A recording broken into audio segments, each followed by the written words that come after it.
So you're interested in joining the Air Force Reserve, but not sure which career path you may end up in. Well, stay tuned in this video and I'll explain how the job selection process works when you're trying to join the Air Force Reserve. So you made it this far in the recruiting process, meaning you have passed the ASVAB and you've been medically cleared through the military entry processing station. Once those two main items have been done, you'll sit down and talk with your recruiter as you go through what we call job counseling.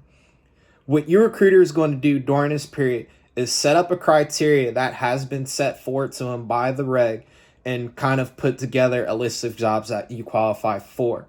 Now, this criteria does require a lot of things. The recruiter is going to put together and look at your ASVAB scores and basically look at how well you perform in each component, which those would be your mechanical, your admin, your general, and your electrical. Next, your recruiter is going to look at your military physical, and he's going to basically make sure if you have depth perception or not, if you have color vision or not, or if you can read aloud. Now, why this is very important. There are certain jobs that require you to have depth perception. There are certain jobs that require you to have color vision. If you are colorblind, you cannot be part of the medical career field because you cannot see blood. So these are very important things your recruiter is taking into account when he's putting his list together of the jobs that you qualify for. On top of that, your recruiter is going to basically look and see what jobs he have available within his local area. All right.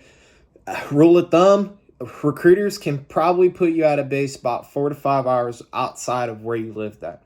So that kind of gives you some options as far as which bases you can do your 1 week in a month at. Because as you, the applicant or the candidate, well, I call them, you can pick the location of where you're doing your 1 week in a month. So your recruiter is going to look and see as well what he qualifies for.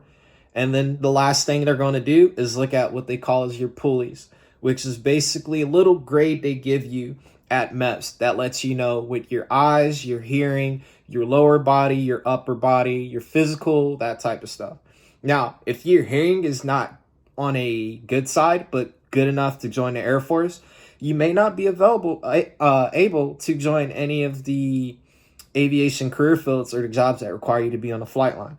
So your recruiter is going to sit down, put this whole list together, and then what he's going to do is present the options that you qualify for to you. So what is going to happen is on this list of jobs, you're going to see the jobs that you qualify for that are available based off of the Air Force Reserve needs to the units around you. Okay. So what you'll do is you'll look at this list and you'll pick your job off of that list available to you. Once you have selected a job, that's when you and your recruiter will kind of sit down and see when you would like to leave for basic training.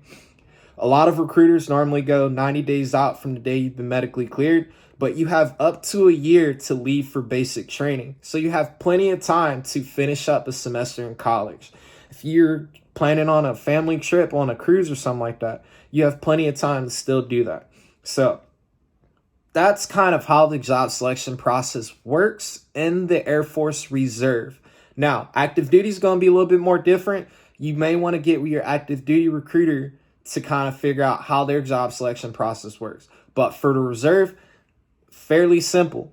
And then as well, rule of thumb, the job you enter in the reserve is not the job you have to finish on the way out. So after 2 years after you complete basic training and technical training school, you can do what we call as cross train, which is going to another career field. And I'll kind of explain how that process works in another video. All right. Once again, thanks for tuning into my channel. Make sure you like, subscribe, and share with your friends. You're not the only person who may have this type of question around. So, share the information and be a good friend. Outside of that, y'all take it easy.